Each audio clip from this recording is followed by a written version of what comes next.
Across the pages of history, empires have risen like storms, sweeping away kingdoms as if they were nothing but dust. None loomed larger than the Mongol horde, an unstoppable tide that had crushed the Shahs of Khwarezm, burned Baghdad to ashes, and sent Europe's armored knights scattering in terror. And yet, at the edge of Southeast Asia, in a land of rivers and bamboo, a small kingdom dared to stand its ground. This is not the tale of equals. It is the story of 5 against 50, of elephants against cavalry, of fire consuming its own fields so that freedom might live another day. It is the saga of Dai Viet, a nation that refused to kneel, that turned its very soil into a weapon, and that shattered the ambitions of the mightiest empire the world had ever known. Prepare yourself, for this is not just a battle, but a testament that even the most invincible army can bleed, and that the smallest of nations, when united in purpose, can defy the weight of an empire. Mongol armies against Vietnam's bamboo forts. It sounds hopeless, doesn't it? But think again. In the minutes to come, arrows, war elephants, and the ruthless strategy of scorched earth will rewrite history as a tiny kingdom seizes victory from the grasp of an unstoppable war machine. Before we dive into the story, I want to share the unique approach of this channel. We don't just recount the surface of history, we dig deeper into the question of why.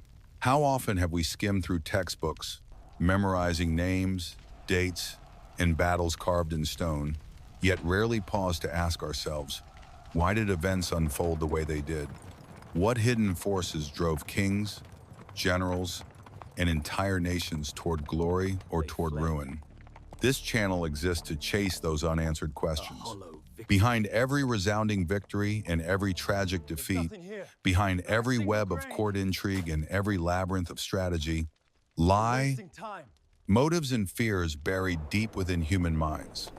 Motives we can only reconstruct with careful conjecture and relentless curiosity.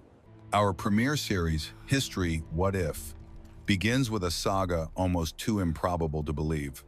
A small kingdom that rose not once, not twice, but 3 separate times to shatter the ambitions of the mightiest empire the world had ever known.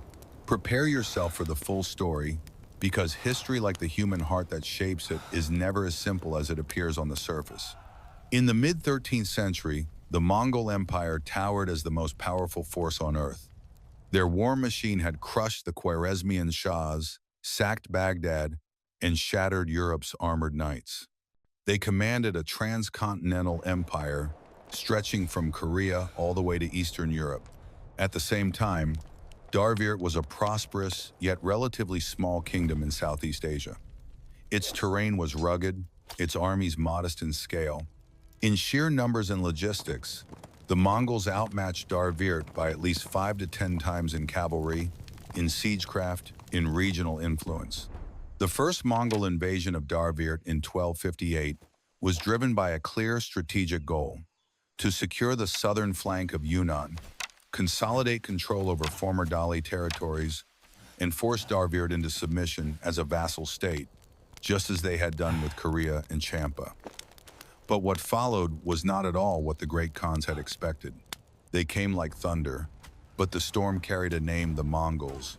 Their steppe cavalry was the blade that had already carved its way through China, Dali, and Tibet. Now, in the damp gray of early spring, it poured down upon this land like a storm. On the ridge of Bin Lair Win stood Trun Thai Tong. The wind pulled at his armor as fields stretched out before and behind him, a kingdom holding its breath. We do not hide, he thought, not this time. He had not been born a warrior, yet fate had etched his name onto the maps of invaders. War drums thundered. Then the war elephants advanced. Each step made the earth tremble. On their armored backs stood men gripping long spears like lightning rods. The first charge was glorious. The Mongol and Dali lines wavered. Screams tore through the sky, and even the famed Mongol cavalry scattered. For a fleeting moment, hope surged, real, heavy, bright. Perhaps this time would be different. But war is never made for those who dream. From the shadowed forest edge, Aju moved not in rage, but with cold precision, sharp as steel. He did not strike the elephants themselves. He struck the spaces between them. He split the lines, isolated the squads, circled them, crushed them, silenced them. The formations of Dai Viet broke apart like clay pots shattering beneath a sudden flood. Roars turned into panic, orders drowned in chaos. One by one, the commanders fell. Lan Tuk, surrounded, fought until he dragged 7 enemies down with him before the 8th cut him down. Pham Ker Trick refused to retreat. He held the bridge so his king could escape, dying on his feet, unyielding. They died so I could run. But what do I do with that? Tren Thai Tong turned his horse.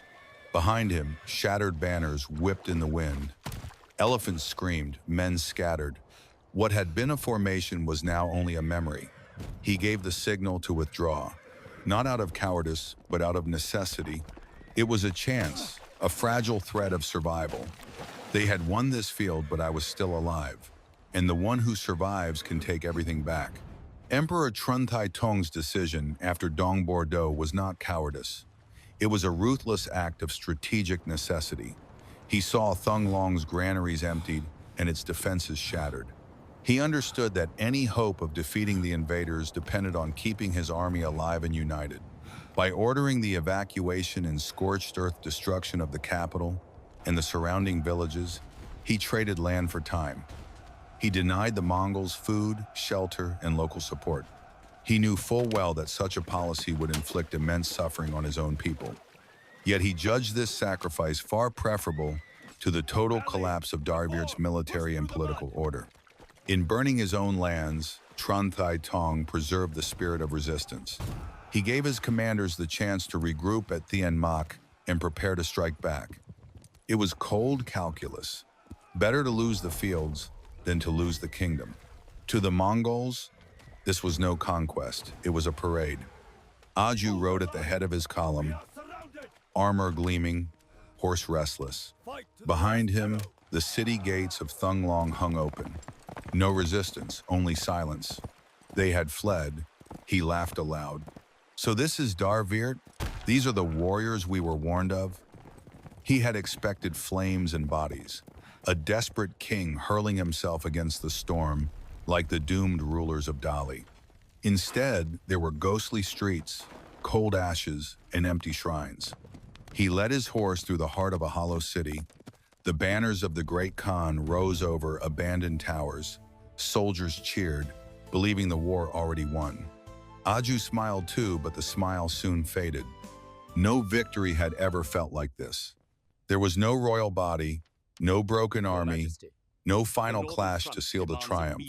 Only stillness, only silence. Cowards, he muttered. Let them hide, let them run. When we catch them, they will beg us to bring back this silence. That night, the wind howled through deserted corridors, whispering of absence. Scouts returned with uneasy reports, shadows at the edge of the walls, movements always just out of sight. And in Aju's dreams, arrows pierced the darkness, fire licked the rivers, faceless warriors appeared and vanished, and voices spoke in a language sharper than any steel. He woke before dawn, sword already in hand. Let them come back, he told himself. I want the real fight. I want them to bleed. And so the waiting began, not for a city to fall, but for a war to finally start. Upon entering Thung Long, the young Mongol commander Aju felt a wrongness in the air. A silence too deep, a city unnaturally empty. He suspected a trap laid by Dai Viet. That moment of doubt marked him not merely as a cautious officer, but as a strategist of rare insight. In the years that followed, Aju rose to legendary status. A decade after this campaign, he would play a pivotal role in the fall of the Southern Song. Once one of Asia's wealthiest states, the South's fate foreshadowed the future of one of the empire's greatest generals, his instinct in Thung Long revealing the mind of a man who would shape empires. We gambled far higher than we ever should have, and the enemy proved mightier than our darkest calculations. To meet the Yuan legions head-on was almost impossible, and countless warriors fell because of that single flaw in my judgment. Remember when the Yuan envoys demanded we kneel and allow them passage through our lands to crush the Southern Song? Had we complied, the Song would surely have struck us from behind. Had we refused, annihilation hung over every village. A counselor spoke of Western Xia, how that proud realm had been erased, and urged we bind ourselves to the Southern Song instead. Troubled, I sought out my revered uncle, Chun Tudor, the architect of our dynasty. He answered with the calm of iron, "While I draw breath, you need not bend." And even as he soothed my doubts, he scoured the realm for genius. He found it in a young kinsman, Trun Quoc Tuan, the son of the prince, who by right should have worn the crown. Suspicion pricked at me. Would the nephew nurse a hidden grievance? Yet in this peril, we had no luxury but to lean upon one another. Quoc Tuan offered a daring remedy: scorched earth. The larger the army, he argued, the greater its hunger. The Mongol horde lives by plunder. Deny them grain, and they will wither. But to burn our own fields, to raze the homes our forebears had built, could any king truly sanction such ruin? I chose for a time to stand at Bin Laren Win. There the plain drank the blood of our bravest. Now at last I saw my folly. The first plan had failed. Only my nephew's stratagem remained. I decreed it then. Let the earth itself rebel. Torch the stores. Empty the granaries. Sever every road of supply. We may lose the harvest, the villages, even the very roofs above our heads. But if we falter now, we forfeit the future of Dai Viet, and that I shall never surrender.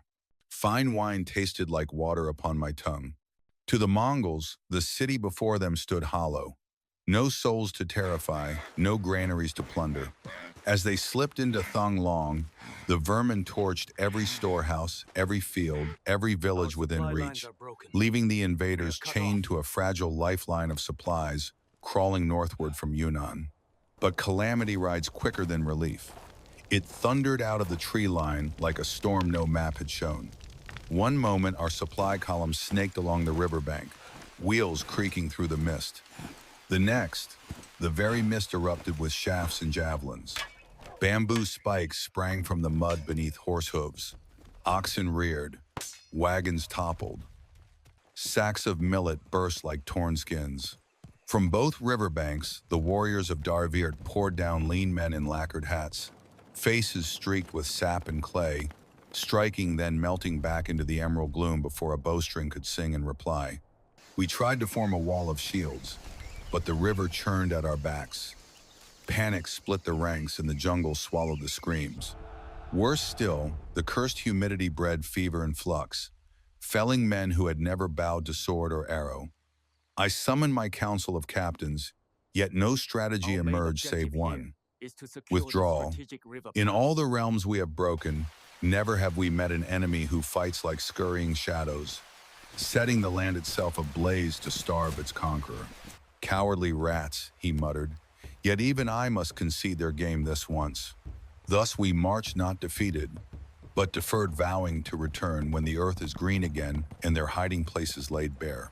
Picture this: the Mongol army was the original travel light force. No endless baggage trains, no slow camp followers.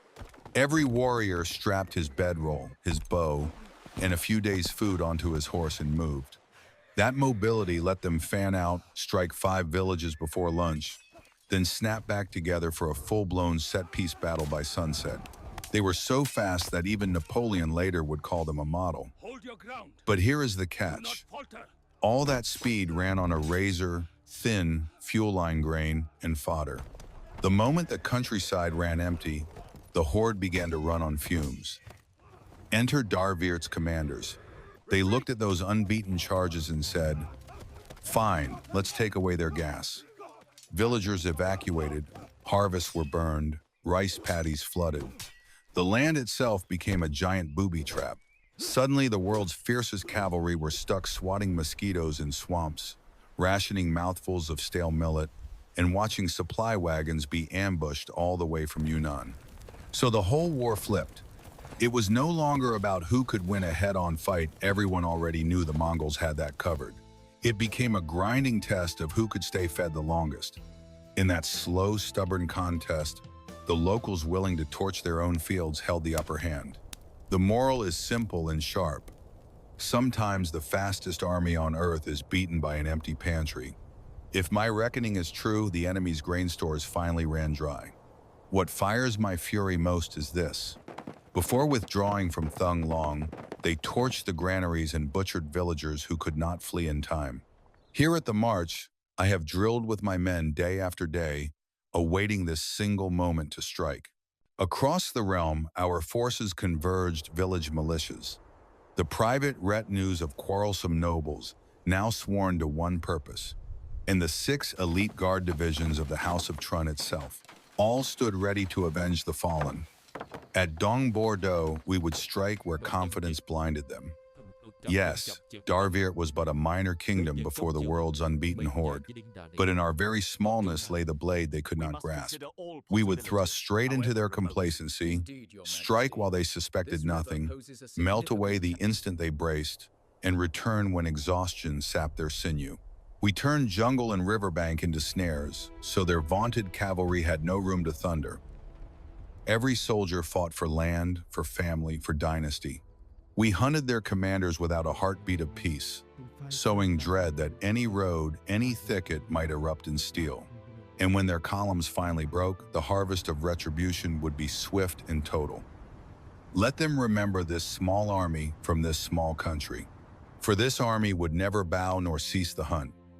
Weeks after entering Dai Viet, the invincible Mongols withdrew, staggered, bloodied, humbled. In the smoky silence that followed, the armies of Dai Viet stood alone in victory. The Mongols vanished beyond the northern frontier, leaving behind charred fields, broken spears, and a stunned continent. Tren Tai Tong returned to Thung Long not as a fleeing king, but as a ruler who had defied an empire. The city that had been abandoned stirred with life again. Walls were rebuilt, and the names of the fallen were etched into memory. Yet the emperor knew this was no final end. He had seen their power. He had felt the fire of Kublai's ambition. As Dai Viet buried its dead and tended its wounds, all eyes turned north once more to an empire that never forgets defeat.